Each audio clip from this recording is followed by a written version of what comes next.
Em nome do Pai, do Filho e do Espírito Santo. Amém. Ave Maria, cheia de graça, o Senhor é convosco. Bendita sois vós entre as mulheres, e bendito é o fruto do vosso ventre, Jesus. Santa Maria, Mãe de Deus, rogai por nós, pecadores, agora e na hora de nossa morte. Amém. São Felipe Neri, rogai por nós. Nossa Senhora de Fátima, rogai por nós. Em nome do Pai, do Filho e do Espírito Santo. Amém. Então, bom dia a todos. Nós estamos aqui na página 365 da biografia de São Paulo Apóstolo, escrita pelo padre Joseph Rosner. Estamos no início do item diversidade de dons, mas um mesmo Espírito. Então ele vai comentar aqui a primeira epístola aos Coríntios, do capítulo 5 ao capítulo 16. Paulo tinha chegado a esse ponto da sua epístola quando ouviu bater à porta da casa de Áquila. Acabava de chegar de Corinto Estéfanes, Fortunato e Acaio, provavelmente trazendo uma carta da comunidade. Como os três faziam parte do núcleo mais antigo da igreja local, essa carta talvez viesse dos dirigentes do grupo fiel a Paulo. O apóstolo teve um suspiro de alívio, pois Corinto parecia querer reconsiderar, e pediu a Estéfanes que ele lesse a carta, a missiva. Mas o rosto do apóstolo não tardou a ensombrecer-se, pois as notícias não eram animadoras. A sua primeira carta, a que viria a perder-se mais tarde, parecia ter irritado os coríntios. Os novos pregadores da liberdade tinham lhe dado artificiosamente um alcance que ela não possuía. Afirmavam que era impossível cumprir as suas recomendações, que em Corinto, onde a expressão viver à coríntia significava o mesmo que viver em concubinato, não se podia aceitar semelhantes utopias. Era evidente que a tendência a criticar e deformar as prescrições do apóstolo continuava mais viva do que nunca naquela comunidade. E por isso os dirigentes pediam ao apóstolo que lhes desse diretrizes sobre as principais questões que os agitavam e desuniam. Os novos pregadores da liberdade, não sabemos exatamente quem seriam, se imigrantes amigos do mais amplo liberalismo, oriundos do judaísmo, ou homens sexualmente envilecidos da própria cidade, pregavam uma liberdade absoluta no relacionamento sexual e fundamentavam essa doutrina na liberdade cristã, que, segundo eles, não podia tolerar qualquer restrição. Abre aspas, tudo é permitido, tudo está em meu poder. Fecha aspas. As relações sexuais eram apresentadas como satisfação moralmente indiferente de uma necessidade natural, análoga ao comer e ao beber. Um membro eminente da comunidade vivia numa relação incestuosa com a madrasta, situação, aliás, proibida pela própria legislação romana. As leis contrárias ao casamento entre parentes consanguíneos ou por afinidade eram violadas então com toda a facilidade, porque praticamente não existiam verdadeiras uniões matrimoniais. A sensualidade desenfreada conduzira o paganismo a menosprezar cada vez mais o casamento, fomentando, ao mesmo tempo, a prostituição nas classes baixas e o concubinato entre a gente culta. Já no tempo de Péricles, hetaíras de brilhante cultura, como Aspásia, originárias da efeminada Jônia, tinham exercido grande influência sobre os homens públicos, artistas e poetas.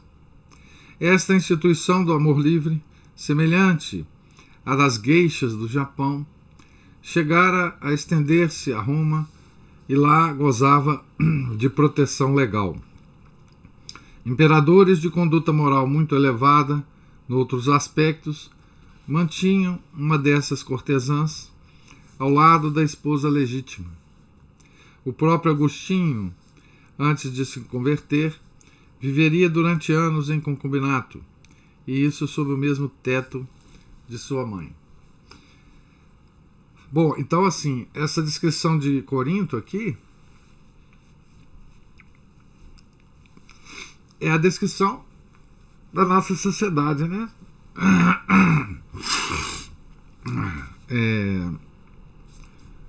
É a situação claríssima da atualidade, né? Com um agravante, né?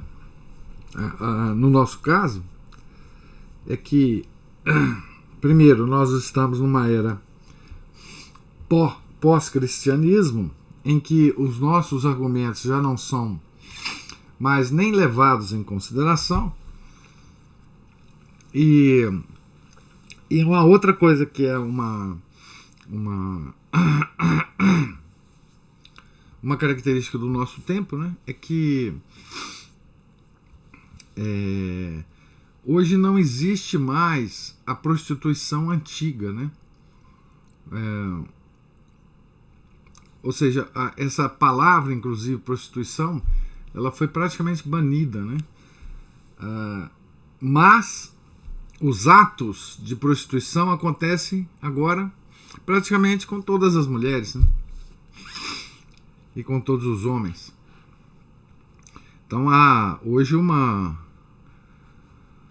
normalização, uma estabilização desse tipo de comportamento absolutamente generalizado, né? Então a situação nesse sentido está muito mais grave do que em Corinto, né? Em Corinto, porém, tinha-se começado a proclamar a dissolução do casamento em nome dos próprios princípios do cristianismo.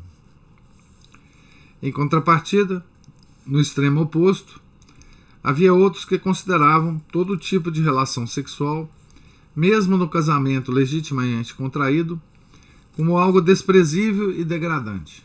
Então vocês vejam as duas posições, né? A do puritano e a do devasso, né? Esta maneira de ver tinha sua origem na concepção dualista do universo, amplamente difundida no mundo grego, que concebia uma oposição irreconciliável entre o espírito e a carne, e também no sectarismo farisaico. Então, de um lado, o puritanismo, vindo do sectarismo farisaico, do outro, a gnose, né? Que é a oposição irreconciliável entre o espírito e a carne. O espírito puro, a carne impura, o espírito preso na matéria por um Deus mau, né? E que tinha que ser liberto, né? Em resumo, os coríntios perguntavam: é proibida toda a relação sexual? Seria preferível casar ou não, dada a iminência do regresso de Cristo? Que dizer do divórcio? Será permitido apresentar uma demanda nos tribunais pagãos? Pode-se comer carne proveniente de sacrifícios pagãos? Podem-se aceitar convites para assistir a banquetes em que se serve essa carne? E tinham ainda toda espécie de dúvidas acerca dos ofícios religiosos.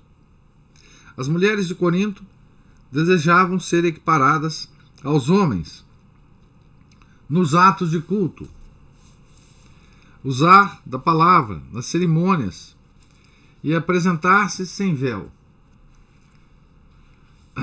Os ágapes degeneravam em festinhas, onde as diferenças entre ricos e pobres se faziam sentir muito desagradavelmente. Perguntava-se ainda o que seria preferível, se falar línguas ou profetizar.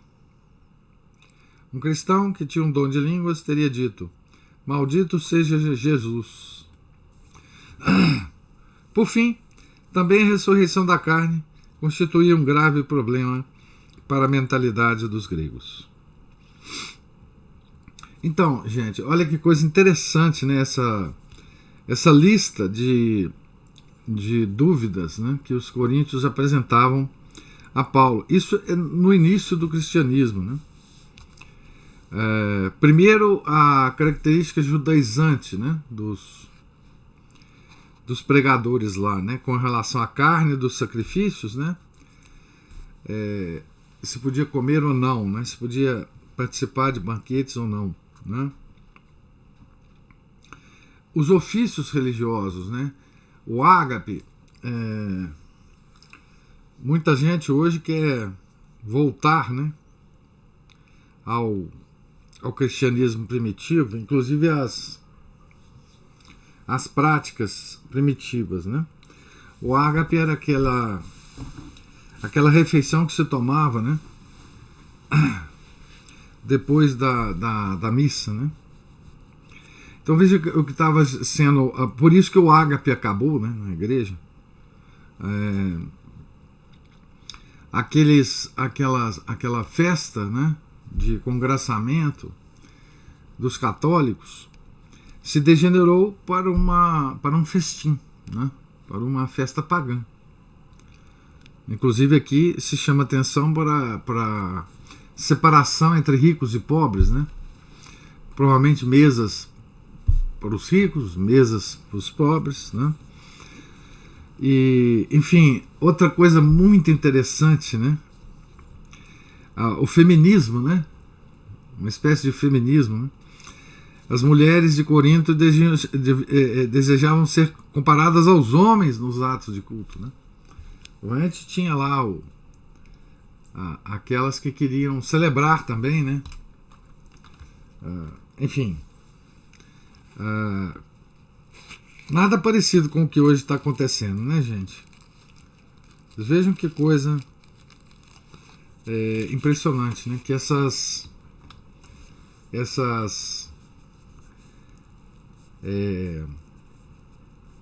aspirações, né, nunca morrem, elas sempre reaparecem e sempre reaparecem com o decaimento da sociedade, né? Então, assim, as mesmas coisas aparecem, né, contra a igreja. São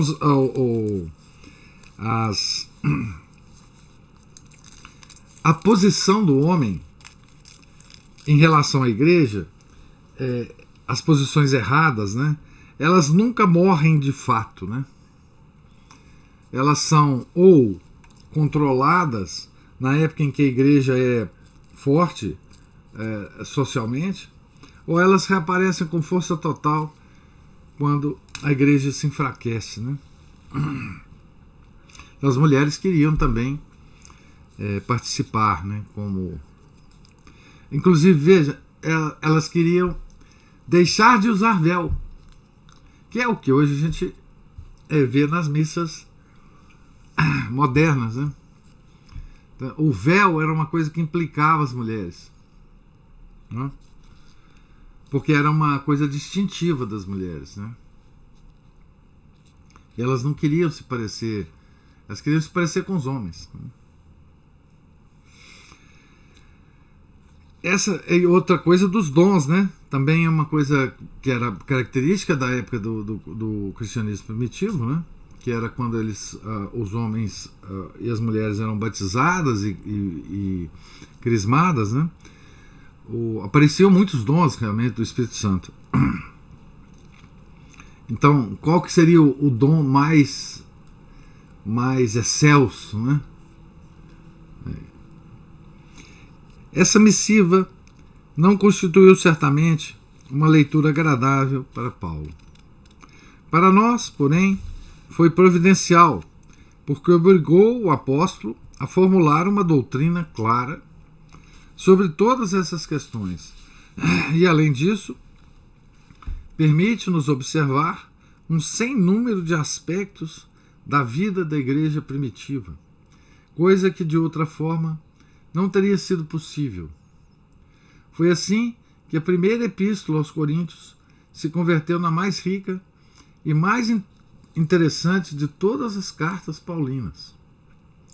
Na posição de Paulo em face de cada um desses problemas, distinguimos nitidamente o caráter particular da dupla existência do cristão que vive em dois mundos. O apóstolo não partilha da opinião de que o cristão, pelo fato de sê-lo, está livre do pecado.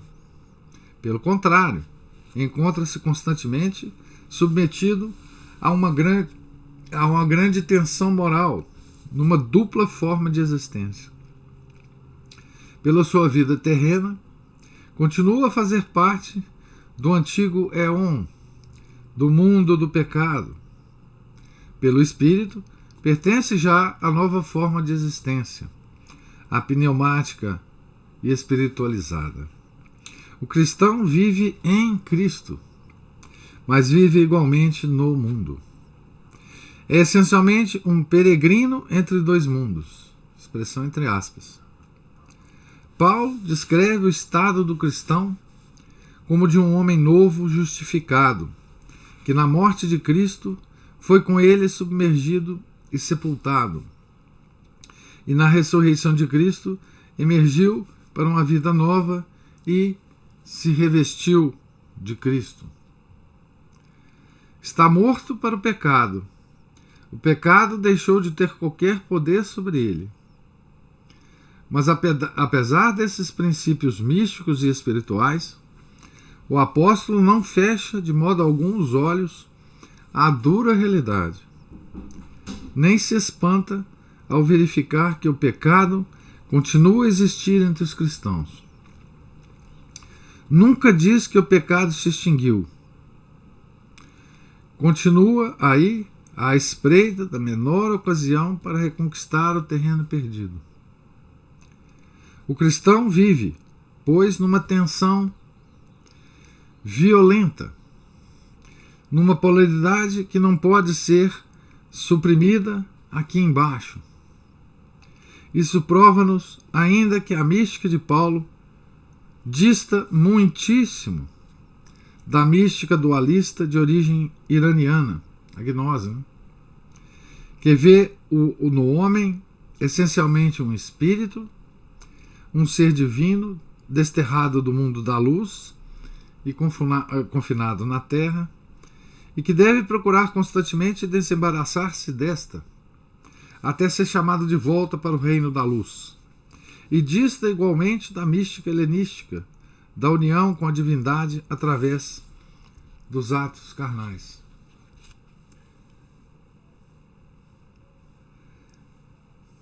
Esta tensão própria da vida cristã atua nas mais diversas direções, segundo a resposta de Paulo. Primeiro, na esfera sexual, na atitude do cristão em face da vida sexual, do casamento e do celibato. É aqui que o apóstolo estabelece os fundamentos da moral cristã do casamento. Segundo, no problema do direito privado em litígios judiciais acerca dos bens e do dinheiro. Terceiro, na questão social, que na antiguidade se limitava essencialmente ao problema da situação da mulher e ao da escravidão. Quarto, na questão das relações civis com os pagãos, que dizia respeito, sobretudo, à participação nos sacrifícios e banquetes sacrificiais pagãos, bem como no culto ao imperador. Em todas essas áreas, Paulo estabelece o fundamento de uma ordem social cristã. Também são visíveis na sua resposta os primeiros rudimentos do futuro direito canônico. Então aqui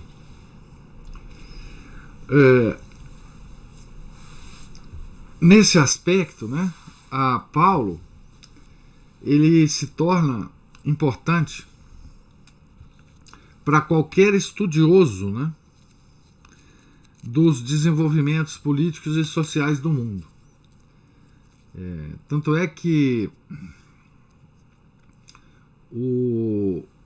na coleção do Eric Fögelin sobre a história das ideias políticas, Paulo tem um papel central num determinado tempo, no tempo dele, né,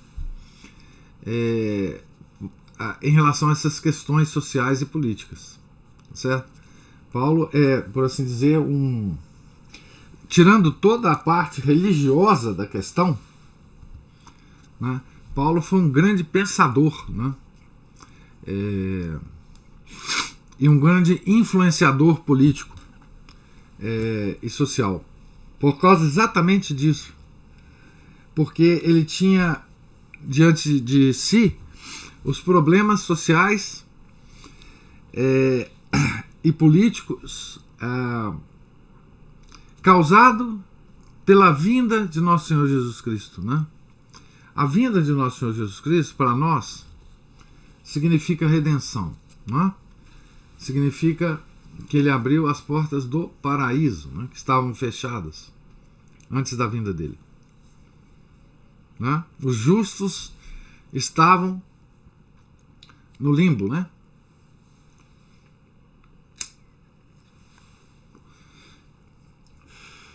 Então, depois da morte, ele desceu ao limbo, né, para libertar os justos, assim. Mas essa doutrina, né, ela causará, né, uma mudança imensamente impactante, né, nas relações sociais e políticas do mundo, né? Porque o cristão ele vai agir diferentemente no mundo, né? E é exatamente esse agir no mundo é que Paulo vai falar aqui agora. E é isso que causa, né, a mudança.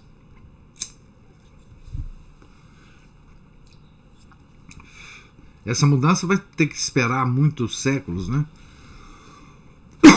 para ser sentida pelo mundo, né? Mas ela começa a ser sentida pelos cristãos logo no primeiro momento, né? Logo que se estabelece, ou que se estabelecem as igrejas cristãs, né? Porque a pessoa começa a viver o cristianismo depois de batizado, né? Nessas comunidades que Paulo funda, no dia seguinte, né? E aí começam os problemas. E é isso que o Paulo vai tratar aqui, né? Os chefes da comunidade. Outra coisa que eu quero chamar a atenção aqui, que é muito importante pra gente, né? Então, o que Paulo fala aqui é o seguinte: o cristão, ele vive permanentemente numa tensão insolúvel, né?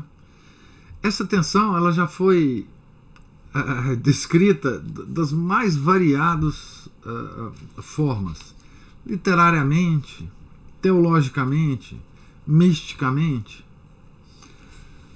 que é a tensão de uma criatura que somos nós, né?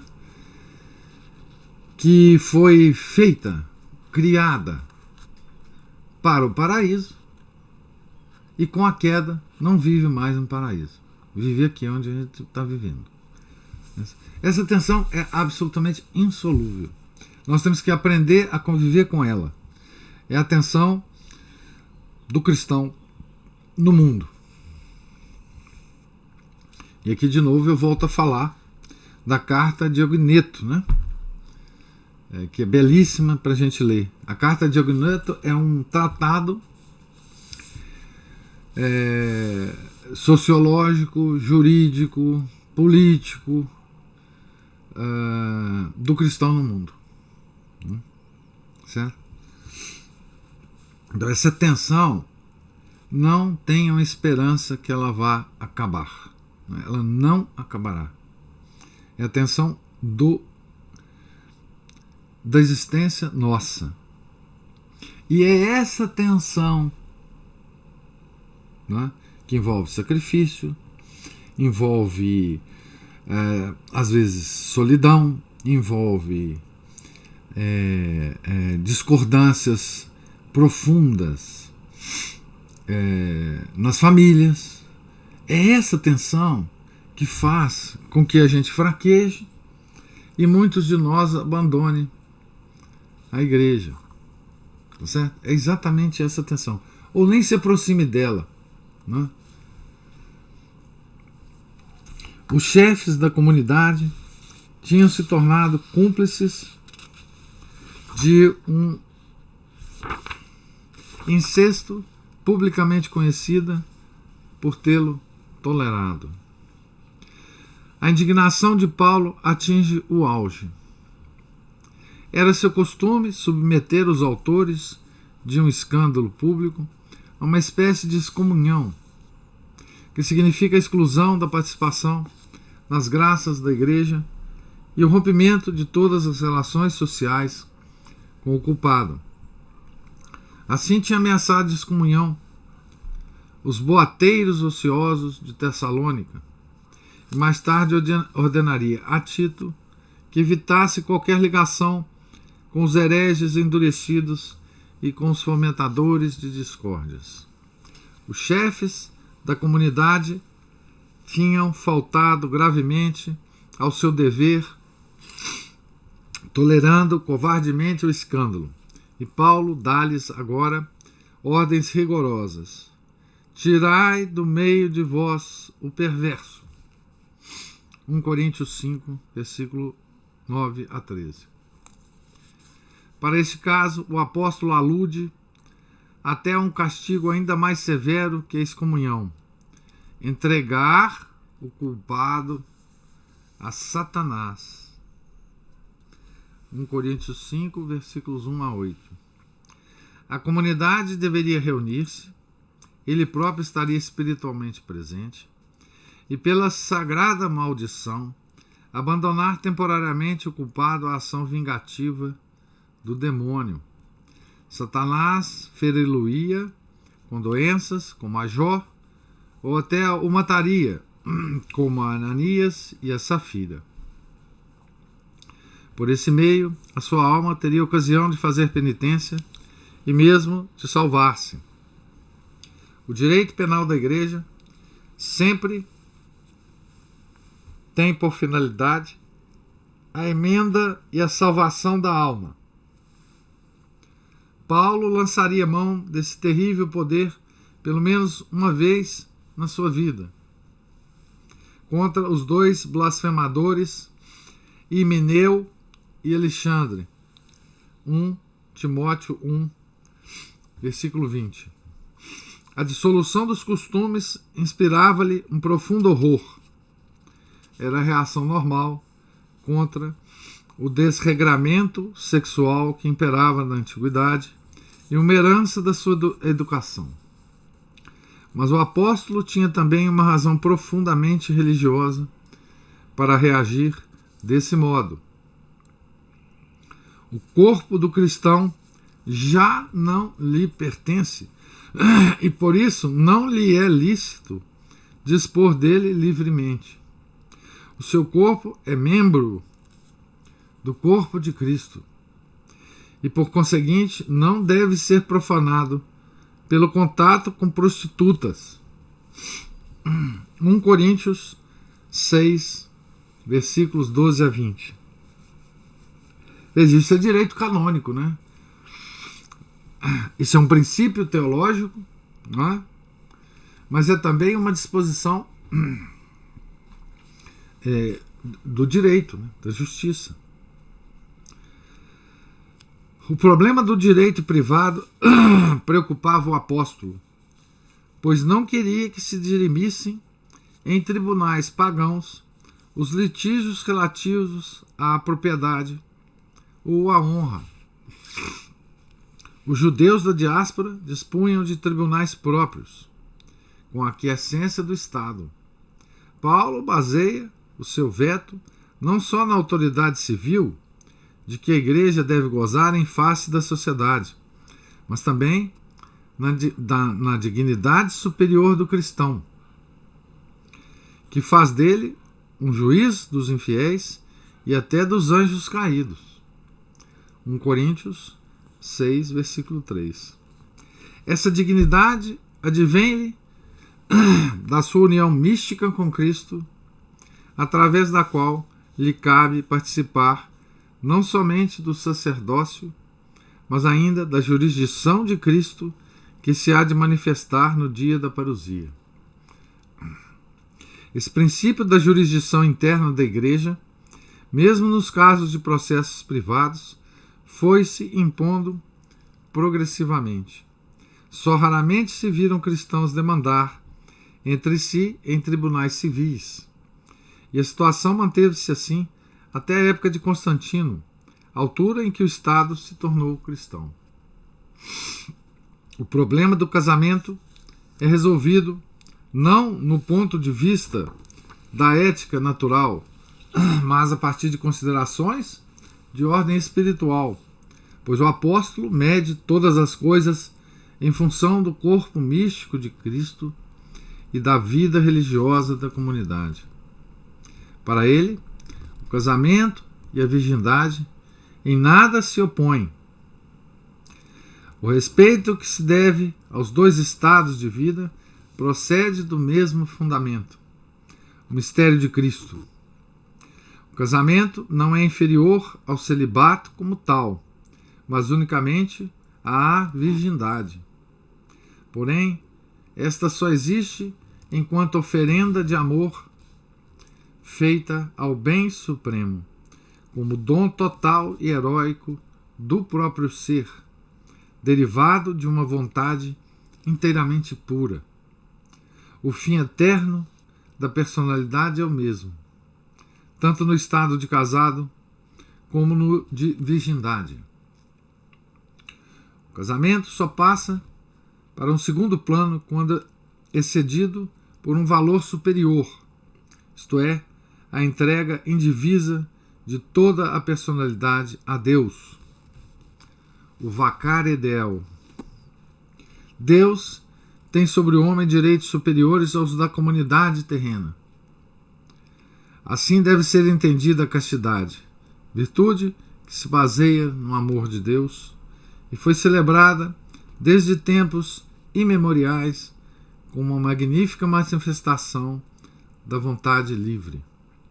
Sendo excepcional, só pode ser privilégio de alguns e, portanto, não implica nenhum desprezo pelo casamento. Paulo não diz que o homem não casado seja superior ao homem casado. Pode muito bem suceder em casos concretos e do ponto de vista do sacrifício e da cooperação para a vida da comunidade, que o homem casado seja moralmente superior ao que preferiu o celibato. Mas disto infere-se, por outro lado, que a renúncia temporária ao débito conjugal, com a finalidade de se chegar a uma relação mais intensa com Deus, também é boa. Porém, Paulo emprega aqui a palavra kalos, que significa moralmente belo. Aqui tem uma nota a respeito dessa frase aqui. Então, eu vou passar a ler a nota aqui. Temos a impressão de encontrar um eco de 1 Coríntios 7, na passagem em que Epicteto louva com entusiasmo o celibato do filósofo cínico, que permanecia solteiro, abre aspas, para poder dedicar-se sem estorvo aos assuntos do seu serviço divino, como enviado do Deus e médico das almas. Discurso 3:22-69. Segundo ele, essa espécie de pastor de almas teria recebido de Zeus um ministério real, que consistiria em acolher todos os homens como filhos e todas as mulheres como filhas, e em considerar-se para todos um pai, um irmão e um servo do Pai comum, isto é, Zeus.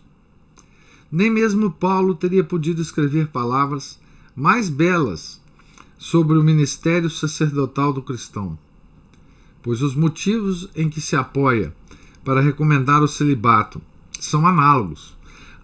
Vivemos neste mundo como em estado de emergência, como em tempos de guerra. Lembremos-nos de que Paulo tem em mente os últimos tempos que ele pensava que estava vivendo, né?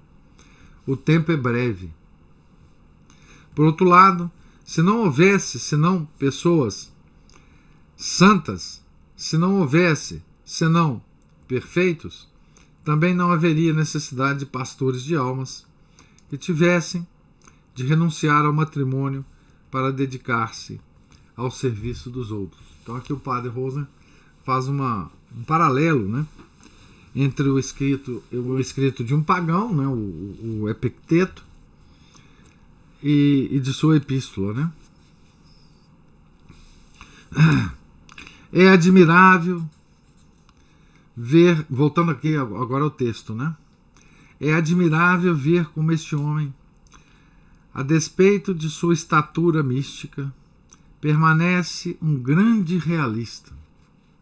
Não se surpreende com a realidade, antes chama-a pelo nome.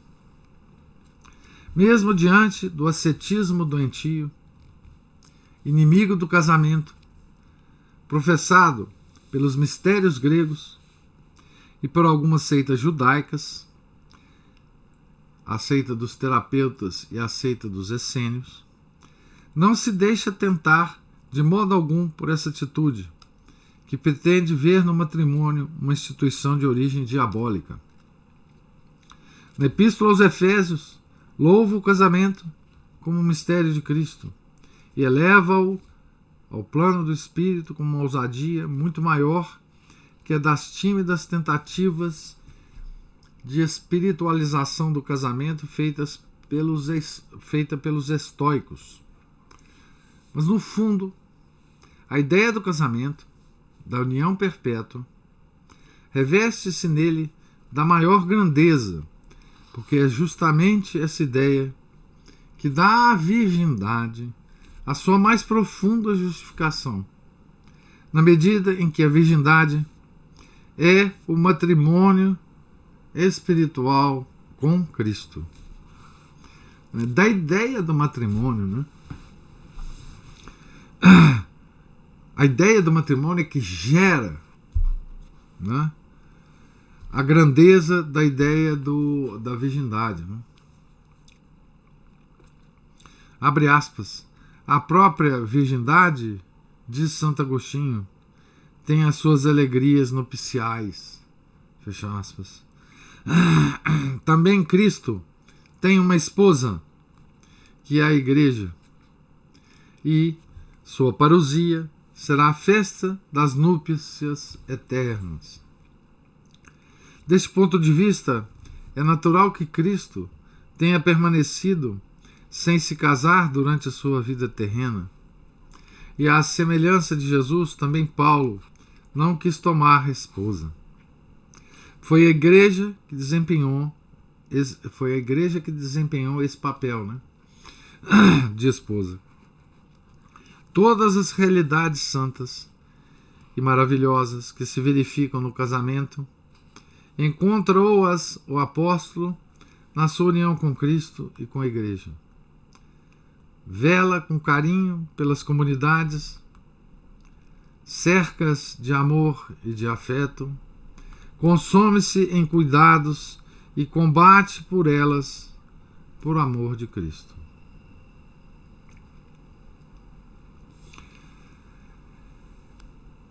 Lerei mais aqui mais 2 parágrafos aqui para a gente terminar num ponto razoável aqui. Estaríamos forçando o sentido do texto se pretendêssemos negar que as explicações do apóstolo teriam uma força particular da sua convicção acerca da proximidade do fim do mundo. O tempo é breve, expressão entre aspas. A figura deste mundo passa, expressão entre aspas, todas da Epístola aos Coríntios. 1 Coríntios 7, 29 e depois 31. Mas não se pode ver nisso a menor hostilidade ao casamento, se pensarmos que esse mesmo homem escreveu na Epístola aos Efésios, abre aspas, os maridos devem amar as suas mulheres como aos seus próprios corpos. Quem ama a sua mulher, ama-se a si mesmo. Efésios 5, 28. Portanto, em Paulo, o apreço pela virgindade não deriva de modo algum de considerações utilitárias ou de uma frieza de sentimentos. Este homem apreciava em todo o seu valor a dedicação da mulher e os serviços prestados por uma mão feminina e maternal. Romanos 6,13. O verdadeiro motivo desse apreço está no maior grau de liberdade que a virgindade confere, tanto ao espírito como ao coração. O fundamento é, pois, de ordem mística. Mas a vida sexual da antiguidade estava sob a influência de um paganismo demoníaco hostil ao casamento, como agora, né? Profundamente arraigado na mentalidade das pessoas, e que em breve voltaria a manifestar-se em Marcião, um herege do século II que se proclamava apaixonado discípulo de Paulo. Marcião testemunhará um ódio cego pelo Deus criador do Antigo Testamento, que é agnóstico, né? Marcião era agnóstico, e opor-lhe-á irredutivelmente o novo Deus, um Deus redentor do Novo Testamento, como os gnósticos todos fizeram, né? O seu Deus criador deveria ser vencido pela continência e pela supressão dos nascimentos. Fabricator mundi est in diminutione. O arquiteto do mundo está condenado a perecer. Escreverá com entusiasmo. Se a contra-igreja que ele fundou, e que durante algum tempo chegou a ser uma séria adversária da Igreja Católica, tivesse conseguido vencer, o mal teria sido irreparável. Então, Marcião é o pioneiro de uma outra coisa que surgiu já na Idade Média, que foram os cátaros, né? Contra o casamento, e eles eram abortistas, né? E veja, Marcião se proclamava discípulo de Paulo, né? Seguidor de Paulo. Vocês vejam que a deformação da doutrina de Paulo, ela não é coisa de moderna, não. Ela sempre ocorreu, tá? Sempre ocorreu. Quer dizer, é preciso deformar Paulo para acabar com a igreja, né? Do ponto de vista doutrinário, né? Não dá para acabar com a igreja se não se deformar o que Paulo falou, né? Daí a grande importância, né, do apóstolo, né? Então, assim, esse Marcião a gente já viu na história da igreja, né? Quando é que ele surgiu, e ele era herege justamente porque ele opõe o Deus mau do Velho Testamento, que é uma cantilena dos gnósticos cristãos, né, ao Deus bom do Novo Testamento, né? Que era nosso Senhor Jesus Cristo. Então, nosso Senhor Jesus Cristo não tinha nada a ver com Deus do Antigo Testamento, né? Tá certo? Então, eu vou exatamente parar aqui nesse ponto, né? Porque ele vai falar sobre um outro aspecto dessa epístola aos Coríntios, o aspecto mais social, né? Da influência mais social dessa epístola, né? Tá certo? Então nós estamos na página 371, no último parágrafo da página. E eu pergunto se vocês têm alguma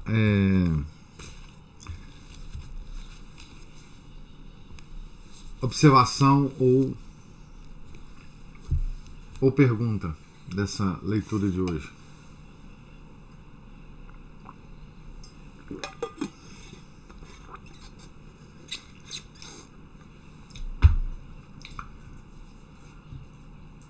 Juliana, diga. Onde fala da figura feminina, o Paulo tinha perdido a mãe quando novo? O Paulo, eu não sei quando é que ele perdeu a mãe, não, Aline. Não sei. Esses filósofos loucos, esses psicólogos lá, Freud, que não tinha mãe, e viajava nas loucuras. Não, não sei quando Paulo. A figura da mãe de Paulo, a figura do pai, ela é mais presente, né? Da mãe, não sei. Não sei como é que era a relação do pai e da mãe do Paulo também, não.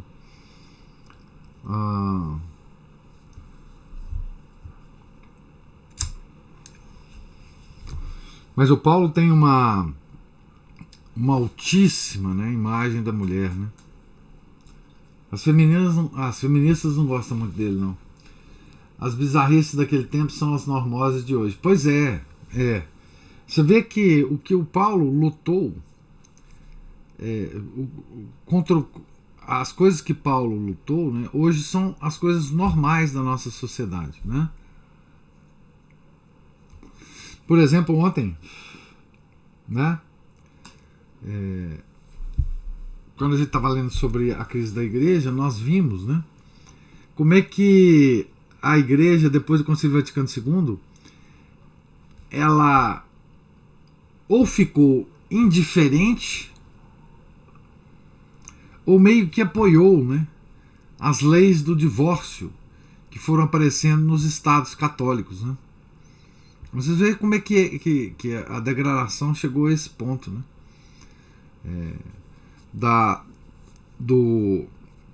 Então, assim, como a igreja hoje, né, ela não tem a posição firme que tinha no passado, né? Imagina que o povo cristão foi invadido por uma loucura, né? Diga, Juliana, levantou a mão, Juliana.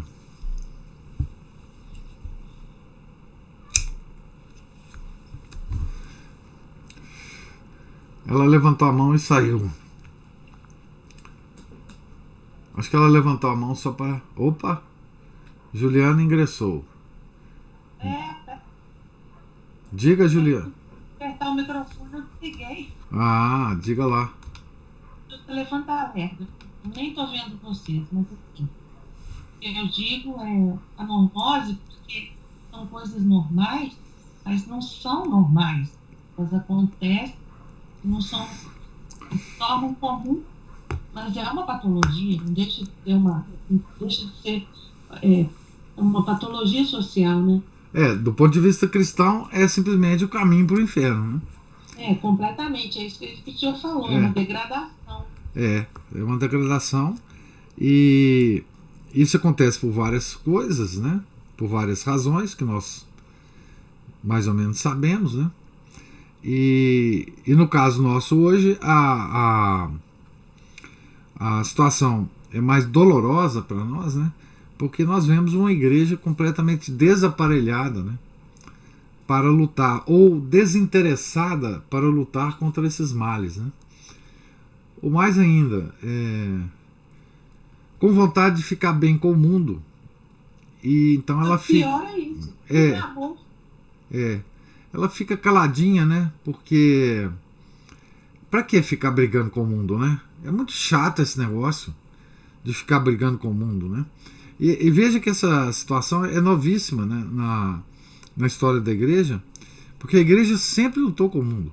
Ela nunca achou que num determinado momento, como achou depois do Concílio Vaticano II, que o mundo já estava maduro, né? Nos próprios documentos do concílio diz isso, né? O homem já está maduro para tomar suas próprias decisões, né? O homem evoluiu muito. Nós não devemos mais ficar enchendo o saco do homem moderno, porque o homem moderno é sensacional, né? Isso é claro que usa-se outra linguagem nos documentos do concílio, mas isso é claríssimo, né? O homem já está maduro para tomar suas verdadeiras decisões, né? E tal, quer dizer, não precisa muito de ficar enchendo o saco dele, não. Ele sabe o que fazer, né? A partir da sua consciência individual, etc, né? Então, assim, é uma tristeza para nós, né? Porque se pelo menos a gente tivesse a igreja lutando, né? Como ela sempre fez contra os males do mundo, a gente ainda tem um suporte, né? A quem nos guiar, né? A Aline falou assim: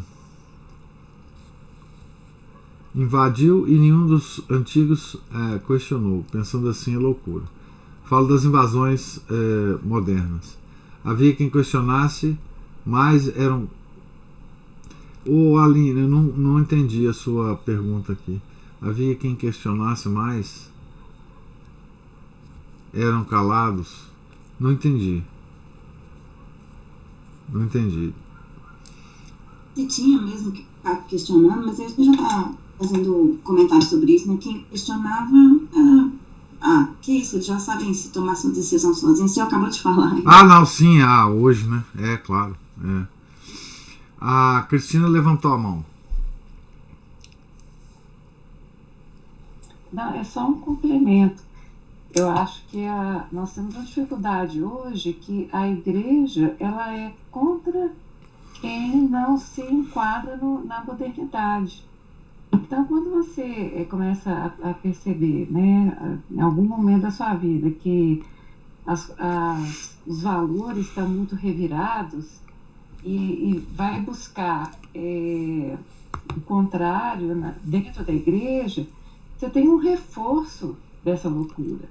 E isso é muito doloroso, né? Porque a igreja, aí quando você começa a reforçar os valores da igreja, ela vem contra a gente. Exato. Nós parece que a gente está inimigos também da igreja, né? Então, eu acho que é uma situação muito difícil. Nessas questões que o apóstolo, digamos assim, regulamentou, que são as questões do matrimônio, do casamento, né? Dos valores da virgindade, o mundo está muito contra a gente, mas é demais. Então, isso é um enfraquecimento, sabe, professor? Porque, assim, enfraquecimento que eu falo da nossa fibra interna, de continuar, isso mexe muito com a gente. Não é? Por mais que você queira se fortalecer com a oração, com uma prática, as pessoas muito próximas da gente estão muito longe dessa realidade. Isso é muito doloroso. Às vezes eu vejo assim, a preocupação em converter quem está perto. Eu falo que às vezes o difícil é se manter, porque o povo está muito perdido, né? E a igreja contra a gente. Você fala uma verdade de fé da igreja, você abre uma página de notícia, está o padre falando contra você. Que coisa, não é difícil? É isso, só um complemento que eu queria fazer. É verdadeiro demais o que você está falando. E não só os fiéis, né, que sentem isso, os fiéis que procuram a doutrina tradicional da igreja, mas os próprios padres, né? Os padres, eles, à medida em que eles tomam uma posição de defesa da tradição da igreja, eles começam a ser perseguidos dentro da própria diocese deles, né? Dentro da própria paróquia deles. Eles descobrem cedo, né, que os valores tradicionais da igreja, eles são rechaçados completamente pela igreja atual, né? Então imagina o sofrimento de um padre, né, que quer fazer, né, o serviço de Nosso Senhor Jesus Cristo e é impedido pela própria igreja, né? Quer dizer, e coisas muito simples, né? O padre que hoje usar batina, né, que é uma coisa disciplinar, uma coisa multissecular, né, na igreja, ele é completamente perseguido dentro da igreja, né? Então, assim, coisas muito simples. Nós fiéis, nós somos ovelhas sem os pastores, né? Estamos entregues aos lobos, né? E por isso nós temos que nos organizar, né, em pequeníssimos grupos para nos alimentar, para que a gente não entregue a batalha, né? Então, hoje, eu sempre falo isso para vocês, né? Nós só podemos resistir se nós estivermos em pequenos grupos, né, nos alimentando de conhecimento, de conversas elevadas, de leituras, porque senão, se nós sairmos aí pelo mundo, nós caímos rapidamente, né? Às vezes a gente não dá a devida importância, né, a essas pequenas comunidades. Exatamente, são as pequenas comunidades que nos darão força para sobreviver nessa vida, né? Hoje, para mim, eu não tenho dúvida de que hoje é uma necessidade premente a gente manter essas pequenas comunidades para a sobrevivência da nossa fé, né? Porque infelizmente, nós não podemos esperar isso da hierarquia da igreja. Infelizmente, né?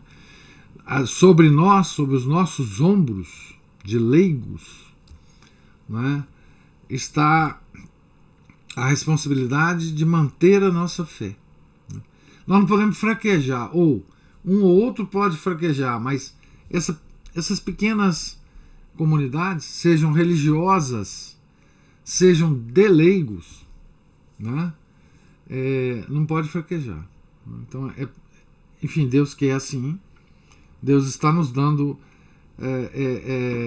às vezes, até a oportunidade de nos salvar desta forma. Talvez Ele queira isso agora de nós, a gente não sabe, mas enfim, a única forma da gente manter uma certa sanidade é porque, como você falou, Cristina, do lado de fora dessas pequenas comunidades religiosas ou de leigos, só há uma loucura completa e absoluta, né? Então, assim, não há, mesmo dentro do, digamos assim, do grêmio dos católicos, né, nominais pelo menos, né, não é nem partir para os pagãos, para os neopagãos de hoje, né, que é uma loucura, mas mesmo entre nós, né. Então, é isso. Agora, nós estamos vendo, né, que esses problemas, eles sempre existiram na igreja. Eles sempre existirão.